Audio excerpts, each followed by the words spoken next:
Greetings, ladies and gents, and welcome to this daily science fiction extravaganza, commonly known as Tales from Outer Space. Taken from the subreddit HFY. All the relevant links will be down below. And, as always, I hope that you enjoy. And if you do, please consider supporting the channel. On to the science fiction. Story number 1. Humans are weird. Trees are for climbing.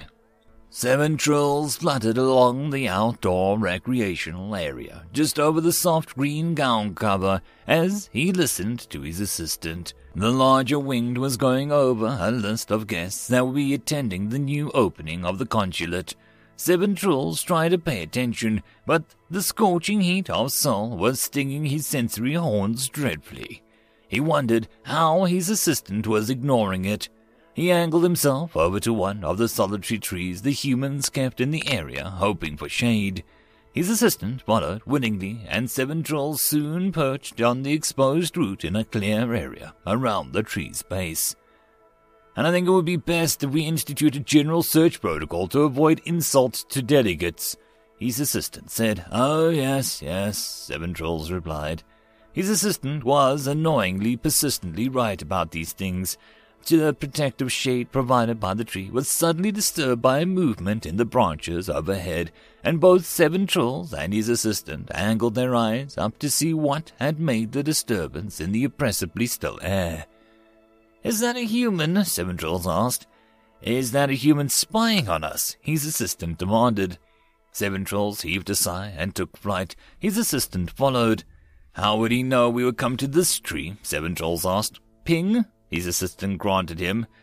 They had now reached the human, and any question was put to rest. The human was braced his massive form against the trunk and the branches and was blissfully sleeping away.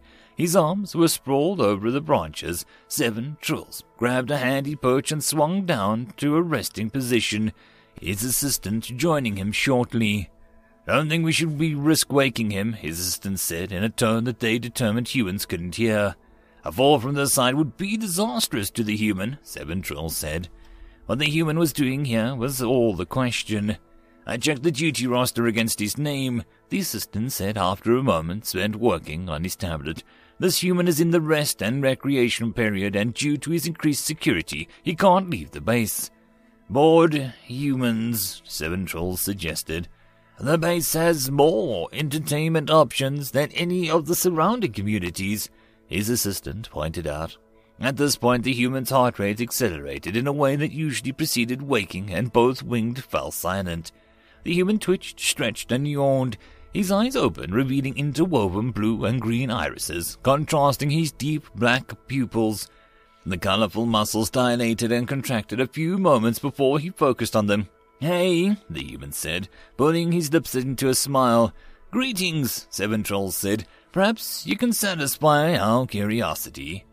Sure, the human replied. What are you doing up here? The assistant demanded. The human glanced down at the ground far below and up at him. His face seemed to pass between confusion and curiosity a few times, and then he showed all of his teeth. Trees are for climbing, little friend. Trees are for climbing. End of story. Story number 2. Dots and Dashes, written by Terra-Byte. Thank you. Everything stopped.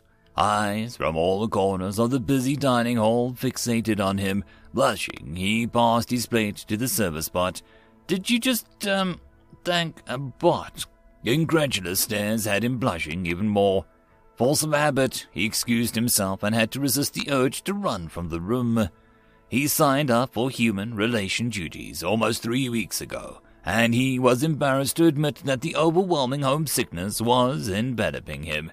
On Earth, the AI had citizen status due to advanced tech that had replaced human labor centuries before.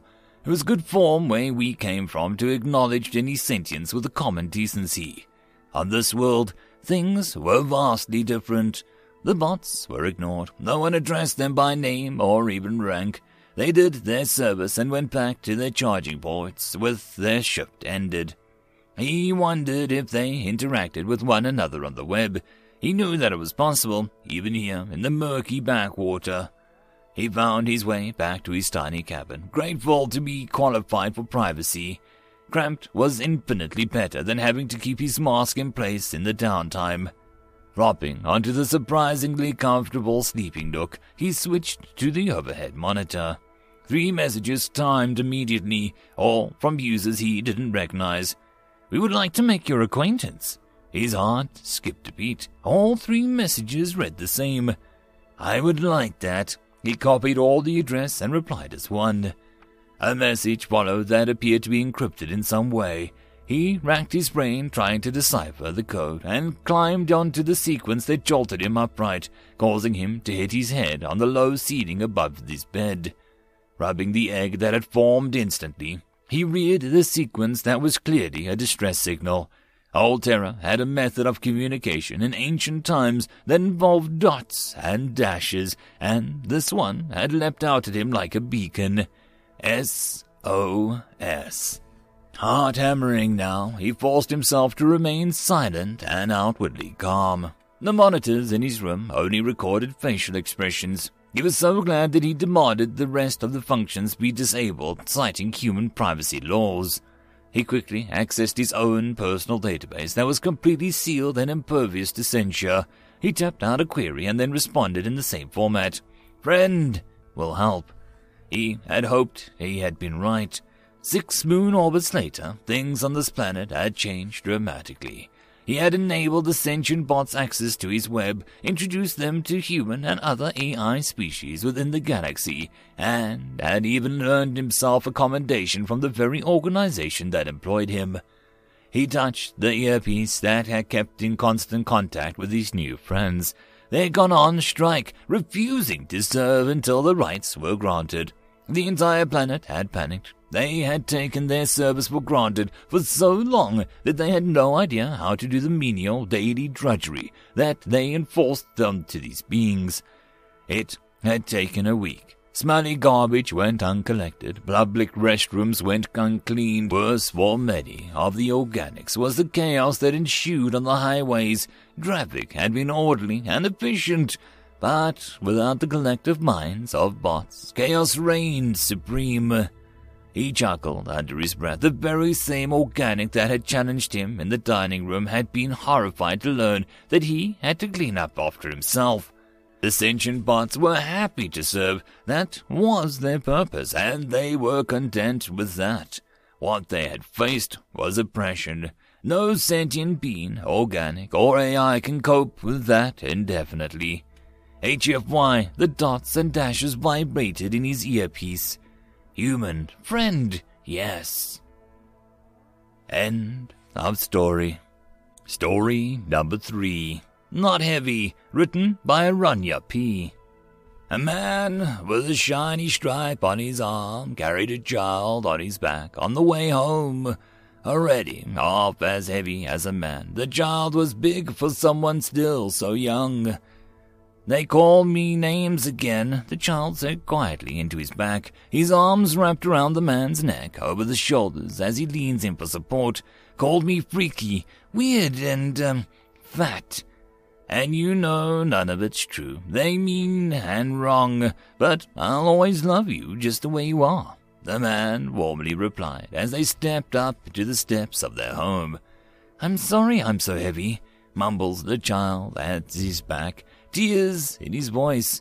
In response, the man holds him just a little closer, feeling the wetness on his shoulder. "You're not heavy, my son," he says jovially, and the weight of the child's chest is lifted a little more as they step into their home. A man with 2 shiny stripes on his arm carries a boy on his back who's already bigger than he is, with one arm looped around the boy and another holding his legs together around his waist. He feels wetness on his shoulder. He takes a step away with careful haste. "I got into a fight again today," the boy says weakly, his arms hanging loosely over the man's shoulder. "They said I don't belong, that you're stupid to have taken me." There is more wetness on the man's shoulders as he holds the boy just a little closer. His steps moving just a little faster. You should just leave me. I'm just a burden." The boy sleepily mumbles as the man squeezes him close.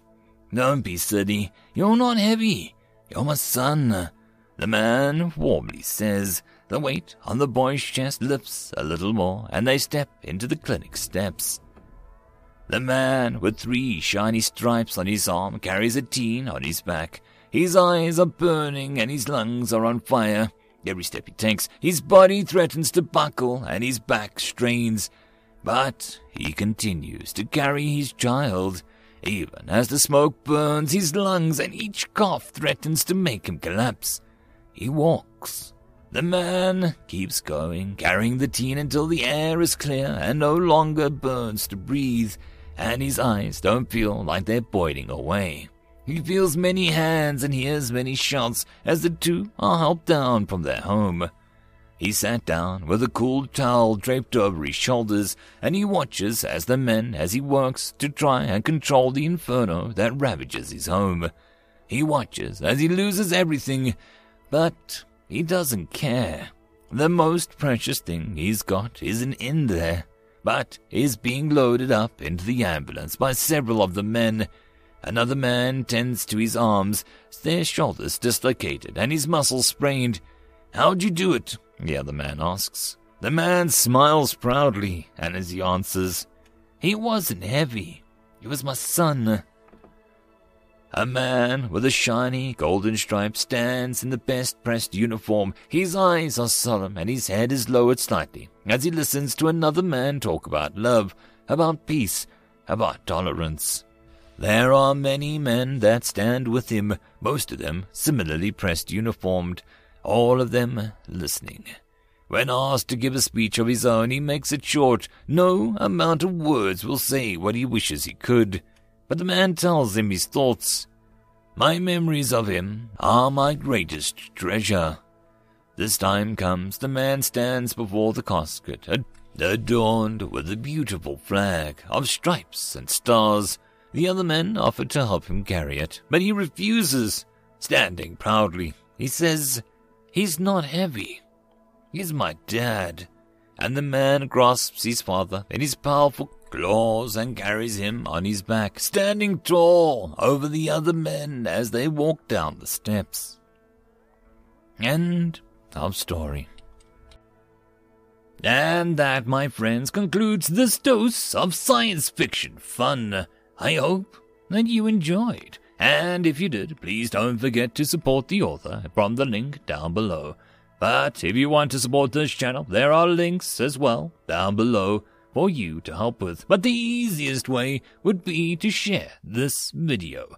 And if you are so inclined, subscribe as well. I will see you all in the next episode, and I hope that you all have a fantastic time until then. Cheers.